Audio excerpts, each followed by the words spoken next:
Swayam Prabha. Digital India. Educated India.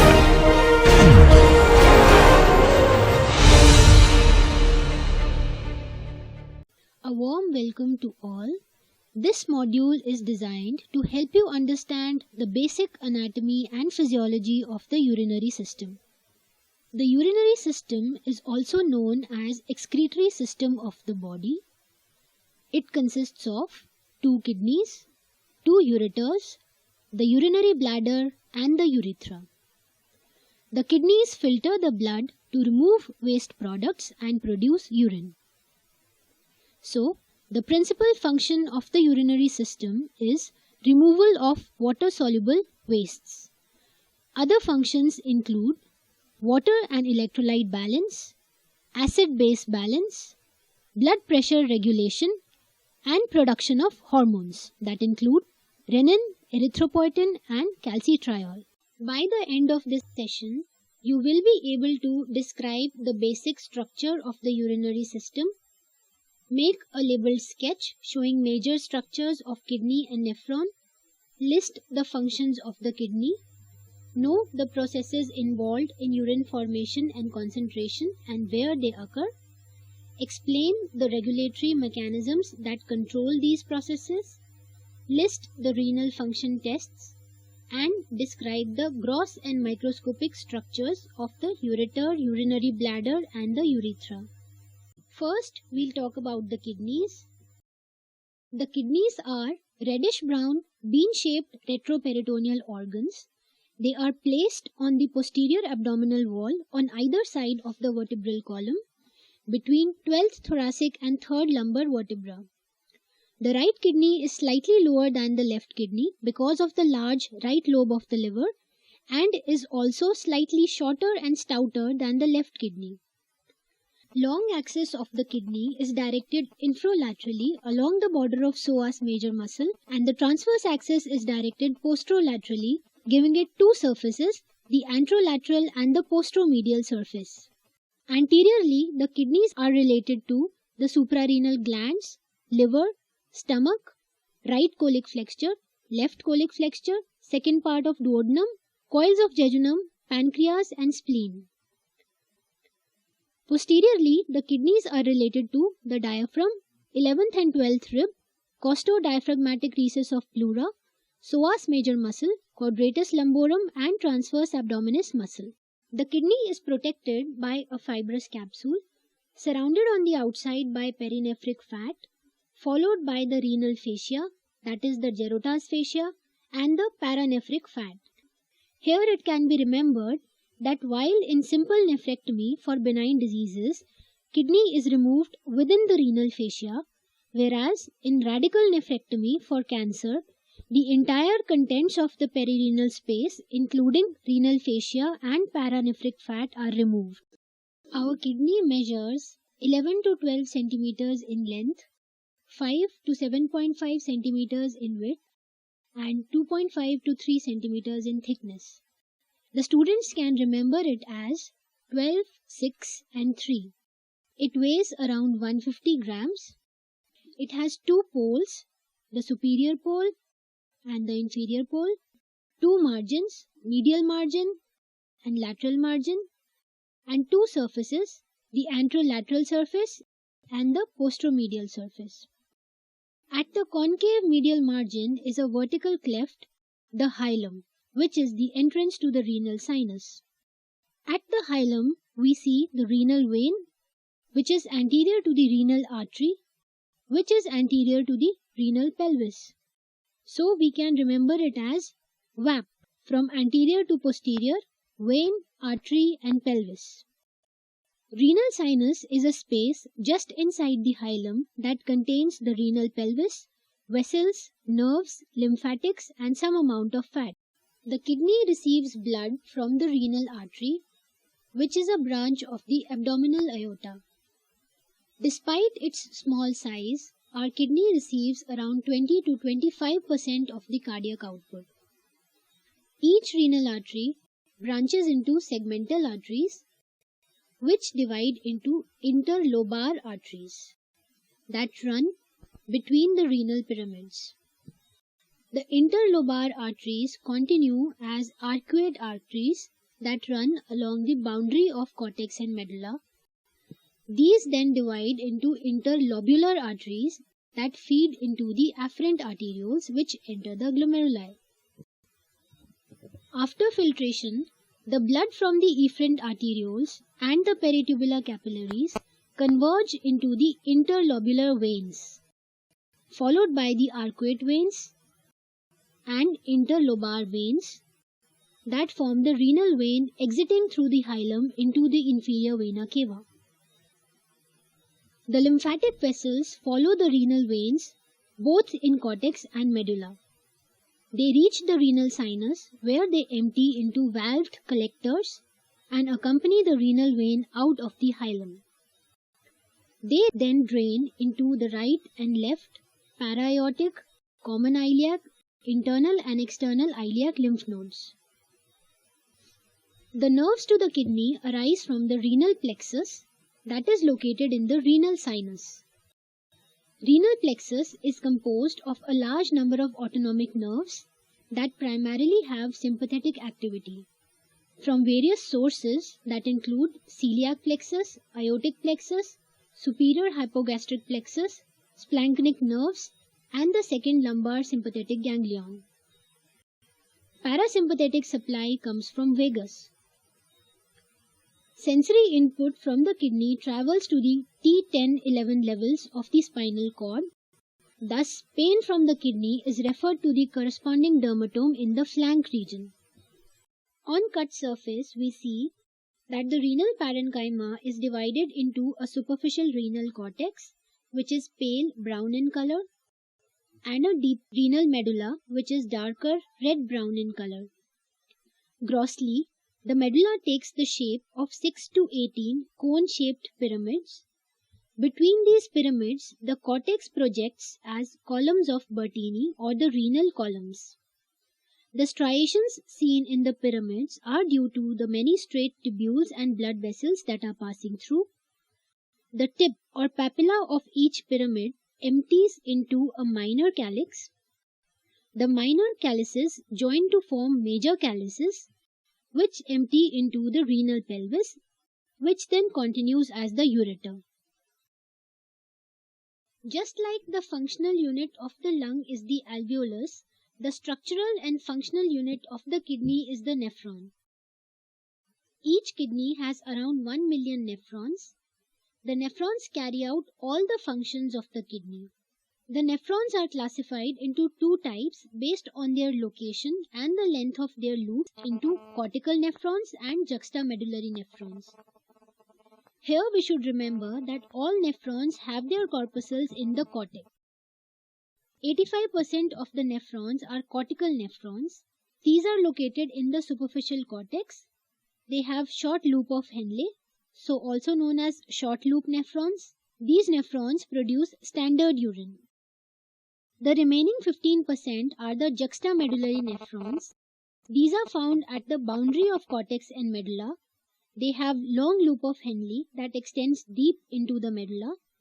They are responsive to ADH, that is antidiuretic hormone, and thus produce concentrated urine and are closely associated with vasa recta. The nephron is composed of the renal corpuscle, which is the filtration unit, the tubules, which perform reabsorption and secretion, and the collecting ducts, which are involved in concentration and excretion of urine. The renal corpuscle forms the initial filtering component of the nephron. It consists of the glomerulus and the Bowman's capsule. Each corpuscle has a vascular pole and a tubular pole. The glomerulus is a capillary tuft between the afferent and the efferent arterioles, which is about 200 micrometers in diameter. The endothelial cells lining these capillaries have fenestrae that are 70 to 100 nanometers in diameter. Since these pores are large enough, they allow for free filtration of plasma fluid, solutes and small proteins, but not red blood cells. The glomerular endothelium sits on a thick basement membrane, which is 250 to 350 nanometers. It is composed of type 4 collagen, laminin, and fibronectin in a matrix of negatively charged proteoglycans. This basement membrane can be highlighted by special stains like methenamine silver, periodic acid Schiff, and Mason's trichrome. In between the capillaries are present mesangial cells. These cells stain more darkly, however, are difficult to distinguish in routine sections. They provide support to the glomerulus, respond to vasoactive substances, and help maintain hydrostatic pressure for optimal filtration. Phagocytose protein aggregates, for example antigen-antibody complexes in many pathological conditions, and secrete several cytokines that are important for immune defense and repair in the glomerulus. The glomerular capillary tuft is surrounded by a double-walled epithelial capsule, that is the Bowman's capsule.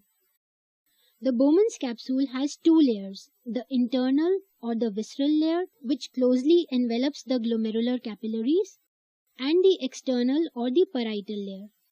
In between these two layers is a space, which is known as the Bowman's space, which receives the filtered fluid. The visceral layer is formed by specialized cells known as podocytes, so called because they have pedicles or foot processes that embrace a glomerular capillary. In between these foot processes are elongated spaces around 30 to 40 nanometers wide. These are known as filtration slits. These spaces are spanned by a slit diaphragm formed by proteins podosin and nephron. In addition, the foot processes have a negatively charged glycocalyx coat. Thus, they control the filtration of negatively charged molecules such as albumin. The parietal layer consists of simple squamous epithelium supported by a basal lamina and reticular fibers. At the tubular pole, this epithelium changes into cuboidal epithelium of the proximal convoluted tubule. Hence, the filtration barrier consists of the fenestrated endothelium with a negatively charged surface, the glomerular basement membrane, which is also negatively charged, and the filtration slits between the foot processes of the podocytes, which are also negatively charged. Thus, proteins greater than 10 nanometers in diameter or greater than 70 kilodalton do not cross the filtration barrier. In diseases such as glomerulonephritis or diabetes mellitus, this filtration barrier is altered, causing passage of small and big proteins both, leading to proteinuria. Coming on to the tubules, the proximal convoluted tubule or the PCT is a long tortuous tubule. It is longer than the distal convoluted tubule, therefore is more frequently seen in the sections. The PCT is lined by cuboidal cells with abundant granular eosinophilic cytoplasm because of the presence of numerous mitochondria. The cell apex has long microvilli for reabsorption, thus giving it a brush border appearance. The cells also have long basal membrane invaginations and lateral interdigitations with neighboring cells. The sodium-potassium ATPase is localized in these basolateral membranes, which pumps the sodium out of the cell.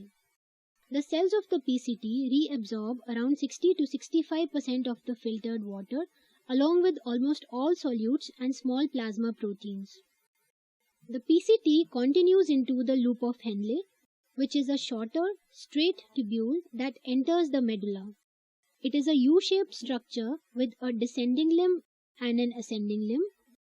The descending limb is thin, is mainly lined by squamous epithelium, and is involved in making urine hypertonic and conserving water.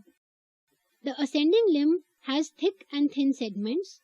The thin segment is lined by squamous epithelium, and the thick segment is lined by cuboidal epithelium. Point to be remembered here is that the thick and thin do not refer to the size of the lumen, but it refers to the size of the epithelium. The loop of Henle is supplied by a network of straight capillaries descending from the efferent arterioles known as vasa recta. The recta in Latin means straight. The loop of Henle along with the vasa recta help to create a concentration gradient in the medulla, which helps in production of concentrated urine. The straight thick ascending limb of loop of Henle becomes the tortuous distal convoluted tubule or the DCT in the cortex. DCT is lined by simple cuboidal epithelium, but as compared to PCT, the cells are smaller, paler, and have no brush border, so the lumen appears larger. In H&E stained slides, more nuclei are visible per section as the cells are smaller. The DCT is partly responsible for regulation of sodium, potassium, and calcium. It is the primary site for hormone-based regulation of calcium. The point where the DCT contacts the afferent arteriole of the renal corpuscle is called macula densa. This portion is lined by tightly packed columnar cells with reversed polarity. Here comes in the juxtaglomerular apparatus. It lies within the vascular pole of the glomerulus and the DCT of the same nephron. Its major function is autoregulation of renal blood flow and glomerular filtration rate through a mechanism known as the tubulo-glomerular feedback, which will be discussed later. The juxtaglomerular apparatus is composed of three cellular components: the macula densa of the DCT, the juxtaglomerular cells of the afferent arteriole, and the extraglomerular mesangial cells, also known as lacis cells. The macula densa, as we have seen, is a specialized high columnar epithelium in the distal convoluted tubule which detects changes in sodium concentration. If the sodium concentration is high, the cells release a paracrine vasopressor that triggers contraction of afferent arteriole, reducing the blood flow and thus GFR. They also decrease renin release by inhibiting nitric oxide synthetase, thus decreasing GFR. The juxtaglomerular cells are modified smooth muscle cells of the afferent arteriole. They secrete renin when the blood pressure in the afferent arteriole falls. Renin increases blood pressure via the renin-angiotensin-aldosterone system. The exact function of the lacis cells is not well understood till date. After the DCT comes the collecting tubules. Urine passes from the distal convoluted tubule to the collecting tubules, also called the ducts of Bellini, the last part of each nephron. These collecting tubules join each other to form larger collecting ducts that empty into the minor calyces. The collecting tubules are lined by cuboidal epithelium, which are called principal cells. Scattered among the principal cells are darker staining intercalated cells that have more abundant mitochondria, which help regulate the acid-base balance by secreting hydrogen ions and absorbing bicarbonate ions. Collecting ducts are major component of urine concentrating mechanism. They are lined by columnar cells that are rich in aquaporins, which act as selective pores for passage of water molecules. How do our kidneys function? What are the steps involved in urine formation? What is glomerular filtration rate? How is the concentration of urine controlled? How the nervous system, hormones, and the nephron itself regulates urine formation? Hopefully, you will be able to answer all these questions after a while. Now, imagine a hypothetical waste removal system. We can have two options. System A, that selectively picks up the waste products from the circulation and throws them out. But this system requires specific information about the waste product, which is problematic because there can be infinite number and types of possible waste products. Second option is System B, that removes all the water-soluble products from the circulation and selectively reabsorbs the required products back. This system requires specific information about the necessary products, which is of course possible.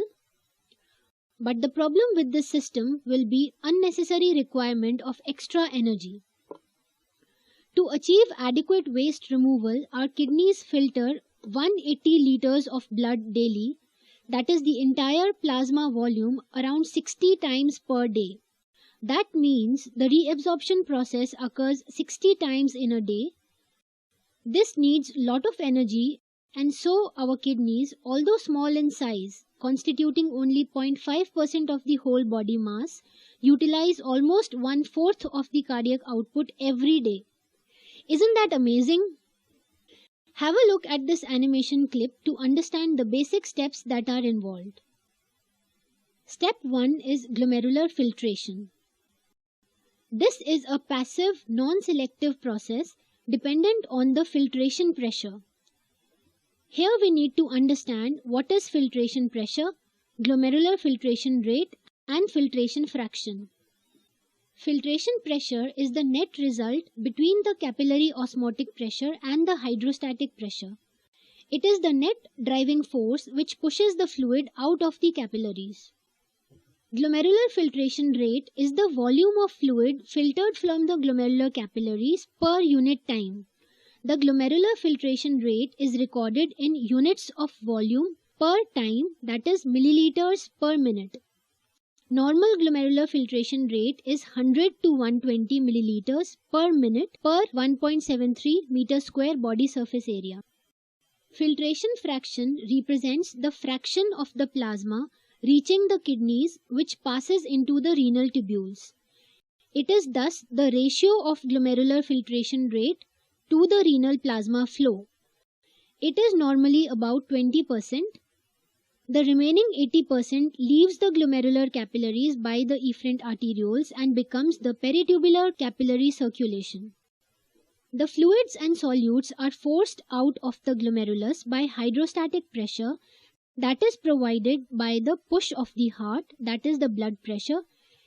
And secondly, since the efferent arterioles are smaller than the afferent arterioles, the blood backs up in the glomerulus and pushes itself through. So the molecules that are small enough to pass through the filtration barrier include water along with sodium, potassium, chloride, bicarbonate ions, glucose, amino acids, vitamins, phosphates, urea and uric acid. This forms the filtrate. Red blood cells and large proteins are left behind that enter the efferent arterioles. Presence of any of these in the filtrate suggests a disease process involving the glomerulus. The hallmark of kidney function is autoregulation of GFR. Although the mean arterial pressure may vary, the kidney has a remarkable ability to maintain renal blood flow and GFR within normal limits. This is achieved via renal autoregulation that encompasses two major mechanisms. First is the myogenic mechanism. When the blood pressure is high, the smooth muscles of the afferent arteriole get stretched. This stretch results in depolarization and activation of voltage-gated calcium channels followed by influx of calcium ions that lead to constriction of the afferent arteriole, which restores the GFR. Also, the juxtaglomerular apparatus significantly contributes to the fine-tuning of the GFR. The changes in the concentration of sodium, chloride and potassium are sensed by the chemoreceptors in the macula densa, and a series of events that follow is known as tubulo-glomerular feedback. An increase or decrease in the concentration of these ions elicits inverse changes in GFR by altering the vascular tone predominantly of the afferent arteriole. Thus, it is a negative feedback mechanism. So, when the GFR is high, there is increased sodium chloride delivery to macula densa. Hormones are secreted that act in a paracrine manner, causing constriction of afferent arteriole and thus decrease the GFR. Next step is tubular reabsorption. All the vital nutrients that left the blood during glomerular filtration are reabsorbed back into the circulation. This is aided by thousands of microvilli that form the brush border of the proximal convoluted tubule. 80% of the reabsorption occurs in the PCT and the rest 20% takes place in the loop of Henle, DCT and the collecting tubules.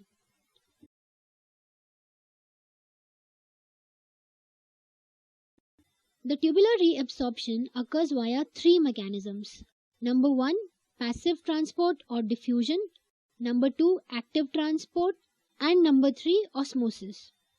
Substances being reabsorbed can take one of the two routes. Paracellular, that is, substances pass in between the cells, for example calcium, and transcellular, that is, substances pass through the cell, for example sodium and glucose. The most important is the transcellular transport of sodium, which is driven by sodium-potassium ATPase present in the basolateral membrane of the epithelial cell. An electrochemical gradient is generated between the filtrate and the interstitial fluid. This gradient drives other solutes like chloride, glucose, and amino acids out of the tubule.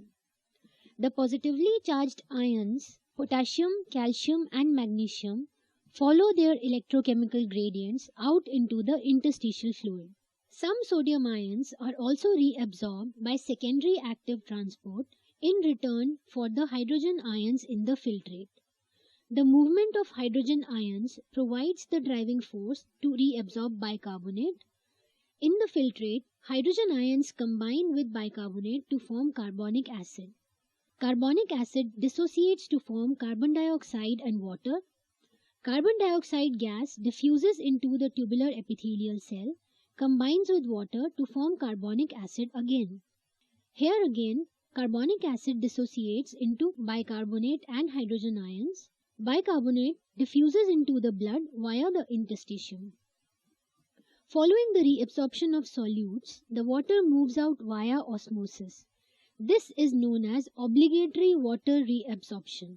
Now, the water and the solutes are in the interstitium. Blood inside the capillaries is hypertonic because of the presence of large proteins, so the water and the solutes are drawn inside the capillaries by osmosis. The reabsorption of water increases the solute concentration in the filtrate, promoting further reabsorption of ions and urea. So, when the filtrate leaves the PCT, most of the ions, water and nitrogenous wastes are reabsorbed. As both water and solutes are reabsorbed in the PCT, the descending limb of loop of Henle receives isotonic fluid. The thin descending limb is freely permeable to water due to the presence of aquaporins, but not to solutes. So passive transport of water occurs. The ascending limb is impermeable to water because of lack of aquaporins, but reabsorbs around 25% of the filtered sodium chloride actively. In the distal convoluted tubule, around 5% of the sodium chloride is reabsorbed actively using sodium chloride symporters. This is accompanied by reabsorption of water that follows via osmosis. Aldosterone that is released. Coming on to tubular secretion. The main goals of this process are to throw out the waste products that didn't pass the filtration barrier, to filter out any waste that may have re-entered the bloodstream during reabsorption, and to maintain blood pH by getting rid of the excess ions. This step requires active transport mechanisms. The waste moves from the peritubular capillary into the interstitial spaces and into the tubule. In the PCT, some hydrogen ions are secreted by a sodium-hydrogen antiporter. Also, ammonia inside the tubule cell combines with hydrogen ions to form ammonium ions that are secreted through the same antiporter. Other substances that are secreted include uric acid and organic acids produced from drug metabolism. In distal convoluted tubule, most of the potassium ions and hydrogen ions are secreted. Also, some ammonium ions and drug metabolites are secreted. So the distal convoluted tubule plays an important role in maintaining acid-base balance of the body. In the collecting ducts, potassium ions are actively secreted by the sodium-potassium pumps. Some hydrogen ions are also actively secreted using a hydrogen ATPase. Removing excess potassium ions and hydrogen ions from the blood maintains the blood pH and electrolyte concentration, and this is what gives the urine its acidic quality. The last step is excretion of urine. The fluid that is excreted contains water, sodium chloride, potassium, hydrogen ions, urea, creatinine, and other waste products. Since creatinine is neither reabsorbed nor secreted along the entire pathway, the excretion of creatinine, that is the creatinine clearance, can be used as a measure of the glomerular filtration rate. To summarize, the major steps involved in urine formation are filtration, reabsorption, secretion, and excretion. Normal filtrate contains water along with sodium chloride, potassium, bicarbonate, glucose, amino acids, creatinine, and urea. It should not contain any large proteins or red blood cells. Presence of any of these suggests a pathological condition affecting the glomerulus. In the proximal convoluted tubule, sodium chloride, potassium, water, glucose, amino acids, and bicarbonate are reabsorbed, and hydrogen ions, ammonium ions, uric acid, and organic acids are secreted. In the descending limb of loop of Henle, most of the water is reabsorbed, whereas the ascending limb is involved in reabsorption of sodium chloride. In the distal convoluted tubule, 5% of the sodium chloride along with water is reabsorbed, and potassium ions, hydrogen ions, some ammonium ions, and organic acids are secreted. In the collecting ducts, 5% of sodium chloride along with water is reabsorbed, as is some urea, and potassium and hydrogen ions are secreted. The composition of urine varies with the hydration status of the body. Our body functions best at osmolality of 290 milliosmoles per liter. For the purpose of discussion, we take a round figure of 300 milliosmoles per liter. If suppose a person is drinking lot of water, body fluids will become hypoosmolar. To compensate this, our kidneys will produce more urine. Since the concentration of waste products remains almost constant at approximately 600 milliosmoles of solutes, so the urine produced will be more in amount but diluted. On the contrary, if the water intake is less, or in case of dehydration, the body fluids will become hyperosmolar. To prevent this, our kidneys will try to conserve water by producing little amount of urine. But since the concentration of waste products is still around 600 milliosmoles, so the urine produced will be much more concentrated.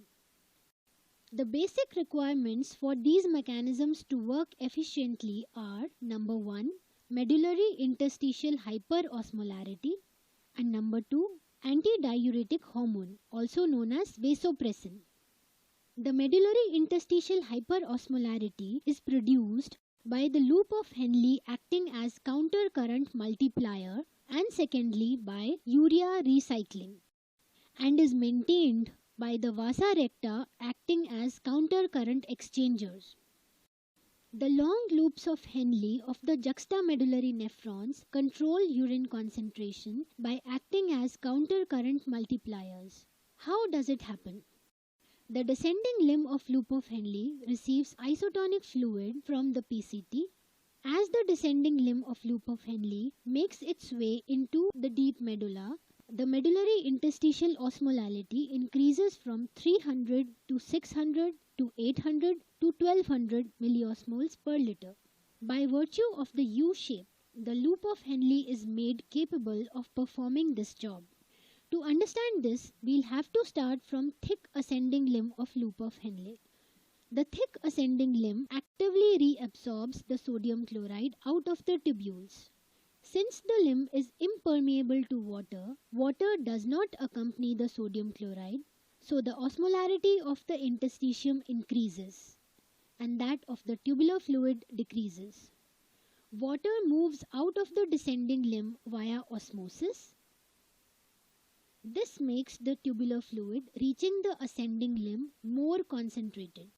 Now again, the ascending limb is not permeable to water but is permeable to solutes. Since the tubular fluid is more concentrated, sodium and chloride move out into the interstitium. This invites more water from the descending limb. This cycle keeps on repeating until the medullary interstitial osmolarity reaches its maximum of 1200 milliosmoles per liter. This gradient is created in the medullary interstitium, but how is it maintained?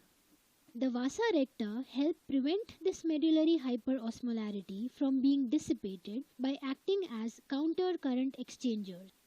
The walls of the vasa recta are freely permeable to both water and solutes.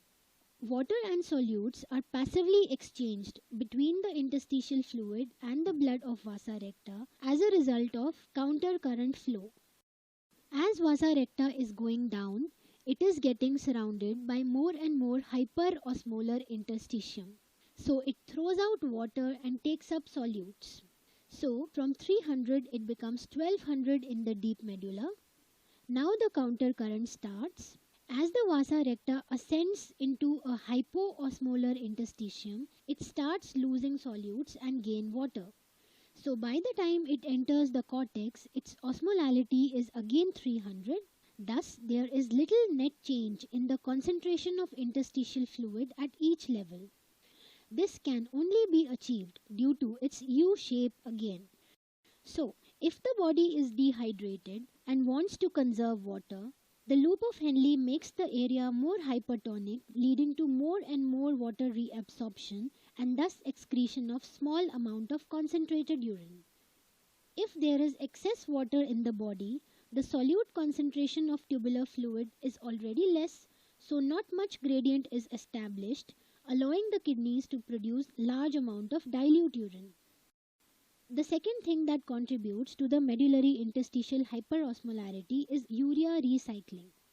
The last part of the nephron, that is the medullary collecting tubule, is permeable to urea, and some of the urea from the filtrate gets reabsorbed into the interstitium. From the interstitium, it diffuses back into the tubule, and this becomes a cyclic process. Coming on to the role of ADH, osmoreceptors are present in the hypothalamus that sense the sodium concentration of blood. If the sodium concentration of blood is high, as in the case of dehydration, ADH is secreted from the posterior pituitary.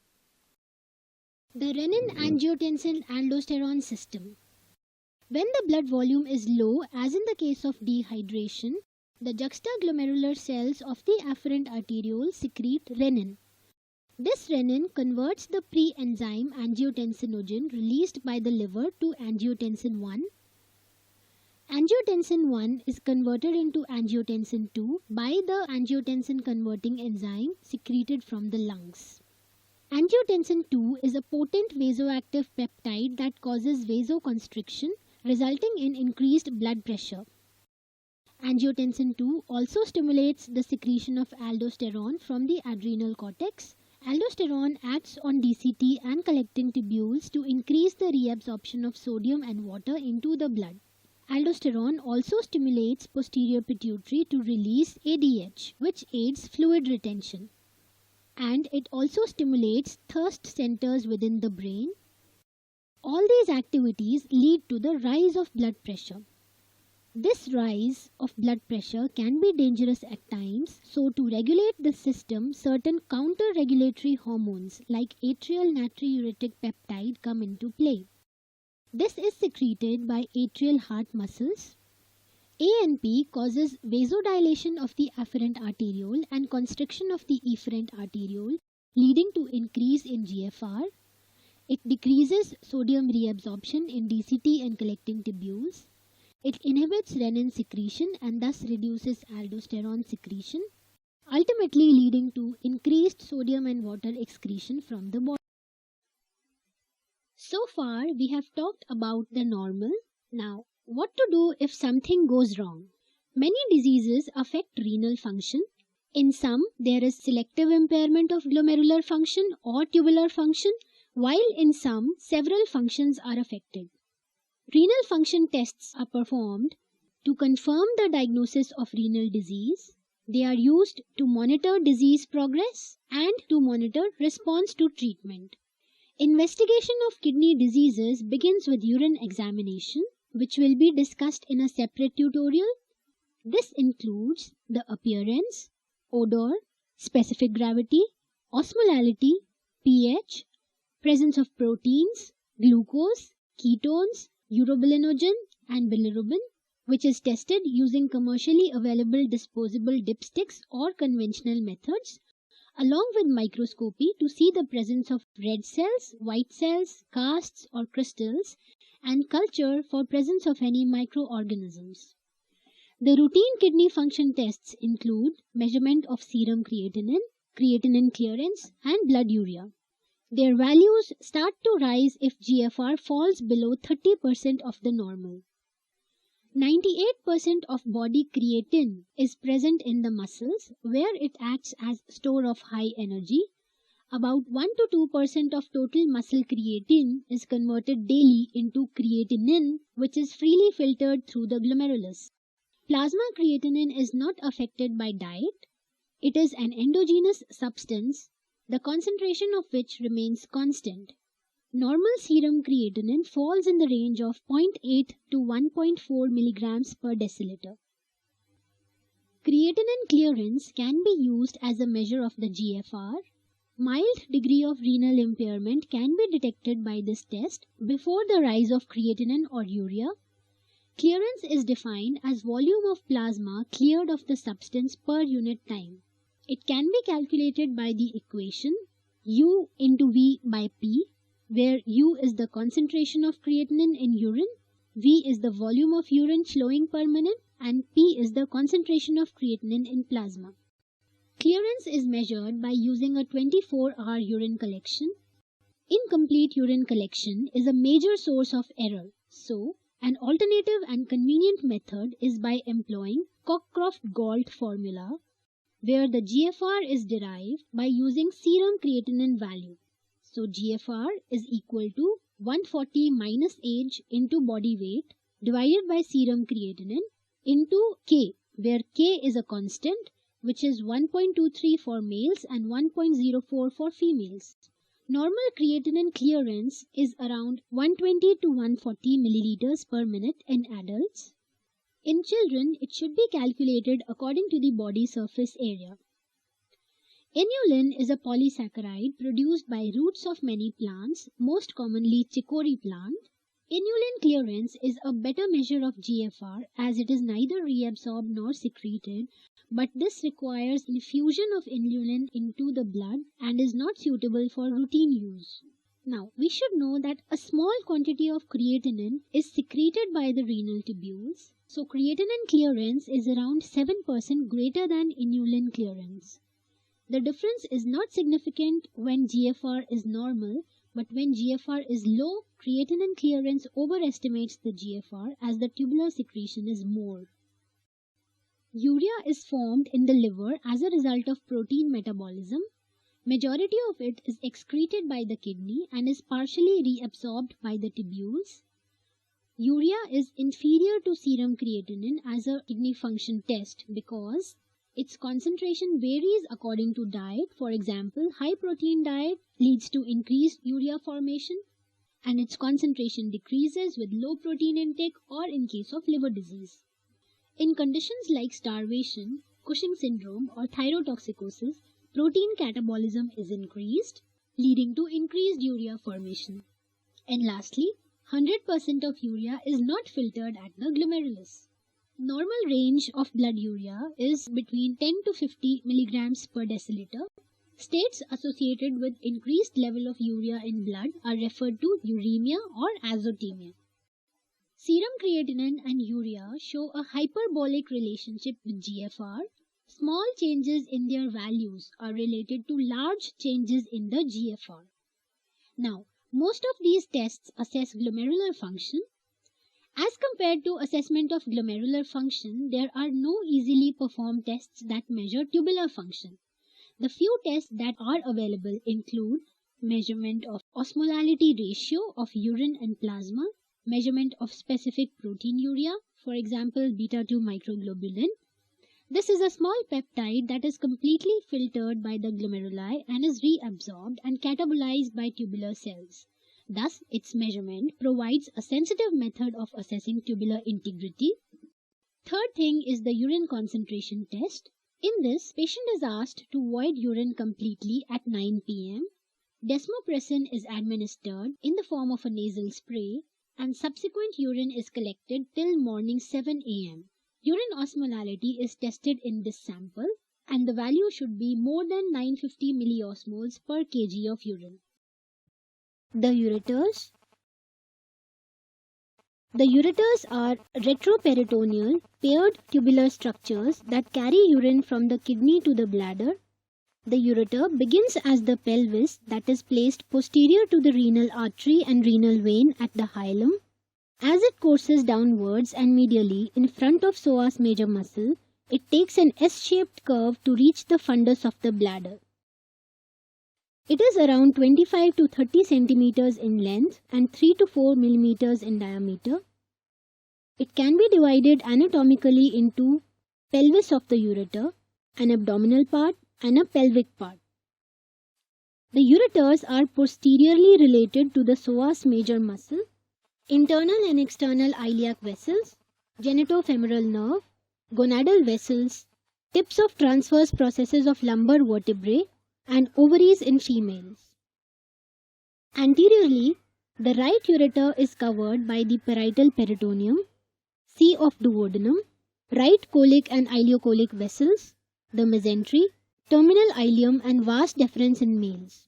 The left ureter is covered by the parietal peritoneum, left colic vessels, mesentery and the sigmoid mesocolon. Pelvic part of ureter can be divided into three parts. First part is vertical or posterolateral. It runs downwards along lateral wall of pelvic cavity along the anterior border of greater sciatic notch. It lies in front of the hypogastric artery and medial to the obturator nerve, umbilical, obturator, inferior vesical and middle hemorrhoidal arteries. The second part is anteromedial. At the lower part of greater sciatic notch, the ureter turns medially to reach the bladder, where it is around 5 cm away from the opposite ureter. In males, this part is crossed anteriorly by the ductus deferens, as we can see here. In females, it passes below the root of broad ligament, lateral to vaginal fornix, and is crossed superiorly by the uterine artery. The third part is intravesical.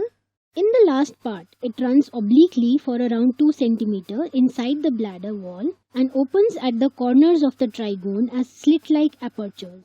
This oblique course of the ureter through the wall of the bladder helps in preventing backflow of urine from the bladder as the walls of the ureter approximate each other while the bladder distends. Thus, it forms a valve-like mechanism. The ureter receives blood from segmental arteries that run longitudinally and extensively anastomose in its adventitia. The upper or the abdominal ureter receives its arterial supply on medial aspect constituted by branches from the renal artery, gonadal artery and the abdominal aorta. The middle part receives blood supply from common iliac arteries. The lower or the pelvic ureter receives its blood supply on the lateral aspect, constituted by branches from the internal iliac, superior vesicle, middle rectal, uterine and vaginal arteries in females, and inferior vesical arteries in male. Because of the good anastomosis between these branches, during surgery, ureter can be safely transected at any level without compromising its viability. Venous drainage closely follows the arterial supply. The upper ureter drains into the lumbar nodes, the middle ureter drains to the common and internal iliac lymph nodes, and the pelvic ureter drains into the internal iliac and vesical lymph nodes. The sympathetic supply comes from T10 to L2 levels of the spinal cord, along with autonomic inputs from aortico-renal, superior and inferior hypogastric plexuses. The strong peristaltic waves of contraction pass down the ureter to propel the urine to the bladder. Extensive distension by a stone will provoke severe pain that is referred to T10 to L2 dermatome, that is from loin to groin, including the scrotum, labia majora and proximal aspect of thigh. Parasympathetic supply is derived from S2 to S4 segments. The ureter has three physiologic narrowings. Number 1, the pelviureteric junction. Number 2, when it is crossing over the iliac vessels at the pelvic brim. and number 3 at the uretrovesical junction. These are the common sites for impaction of stones. Moreover, these narrowings may also limit retrograde instrumentation. The ureter is most exposed to surgical injury in the pelvis, at the pelvic brim when ovarian vessels and ligaments are ligated during resection of ovaries, while clamping uterine arteries during hysterectomy, and during removal of broad ligament tumors. Under the microscope, we see that the cut section of the ureter shows the mucosa that is lined by transitional cell epithelium, the lamina propria, the muscular layer which is composed of an inner longitudinal and outer circular layers, and the outermost adventitia. The transitional epithelium consists of a layer of small basal cells and multiple layers of columnar cells. The hallmark of this epithelium is the large, rounded, apical cells known as umbrella cells. These cells have the capacity to stretch and flatten when the organ distends, avoiding damage to the epithelial lining. Most often, ureteric insult results from obstruction or injury. Other causes include congenital anomalies, infections, and tumors. The urinary bladder. The urinary bladder is a hollow muscular organ sitting on the pelvic floor that collects and stores urine. It has a shape of a three-sided pyramid with the apex directed forward and its base directed backwards. So it has an upper surface known as the dome of the bladder and two infralateral surfaces. The inferior angle of the pyramid from where the urine flows out is called the neck of the bladder. The trigone is the smooth triangular area between the openings of right and left ureters and the internal urethral orifice. In childhood, urinary bladder is an abdominal organ even when it is empty and begins to enter the enlarging pelvis at around 6 years of age. It then becomes an entirely pelvic organ after puberty. In adult males, the upper surface of urinary bladder is related to the peritoneum, coils of ileum and sigmoid colon. The base is related to seminal vesicles, ejaculatory duct and rectum, while the neck of the bladder is encircled by the prostate gland. In females, the upper surface of the bladder is related to the uterus and cervix. The peritoneal reflection in between these two organs is called the uterovesical pouch. The base and neck of the bladder are in relation to the anterior vaginal wall. The urinary bladder receives its blood supply mainly from the internal iliac artery and in part from the obturator artery and inferior gluteal artery. In females, it is via the uterine and vaginal arteries. The venous return closely follows the arterial supply and drains into the internal iliac veins. The lymphatic drainage from the bladder is mainly to the internal iliac lymph nodes along with obturator, external iliac and common iliac lymph nodes. The bladder wall is supplied by both sympathetic and parasympathetic nerves. The detrusor muscle gets its parasympathetic supply from S1 to S3 segments that synapse in bladder wall. These are excitatory to the detrusor muscle and inhibitory to the internal urethral sphincter. The sympathetic fibers come from the T10 to L2 segments via the hypogastric and pelvic nerves, which have inhibitory action on detrusor muscle. The bladder wall is composed of three layers. The mucosa that is composed of the transitional epithelium and the lamina propria. The muscularis layer, also known as the detrusor muscle, that consists of the inner longitudinal, middle circular and outer longitudinal layers. This is covered on the outside by the serosa. Now let us understand how micturition occurs. A normal bladder functions through a complex coordination of muscular, neurologic and psychological functions. The bladder neck has two sphincters, an internal sphincter that works under autonomic nervous system and an external sphincter that is under voluntary control. Our bladder can hold up to 600 to 800 ml of urine. When the volume reaches around 400 ml, it is perceived as sensation of fullness and a desire to micturate. Parasympathetic supply coming from the sacral region of the spinal cord contracts the detrusor muscle. The internal urethral sphincter relaxes, followed by the external urethral sphincter, thus causing micturition. If micturition is not convenient at a time, impulses are sent from the brain through the somatic motor neurons via the pudendal nerve that keep the external urethral sphincter contracted, thus holding the urine. The urethra. From the base of the bladder emerges the urethra. The male urethra is longer and takes a curved path and can be divided into three parts: the prostatic urethra, membranous urethra, and the penile urethra. The prostatic urethra is the widest part and is surrounded by the prostate gland. The membranous part of the urethra is the shortest part and is surrounded by the external urethral sphincter. The penile urethra or the spongy urethra is the longest part and is surrounded by the corpus spongiosum of the penis. The bulbourethral glands open in the penile urethra. The urethra opens on the tip of glans penis as the external urethral orifice. This is the narrowest part of the male urethra. The female urethra is shorter and opens directly in front of the vaginal vestibule. Because of its short length, women are more prone to develop urinary tract infections.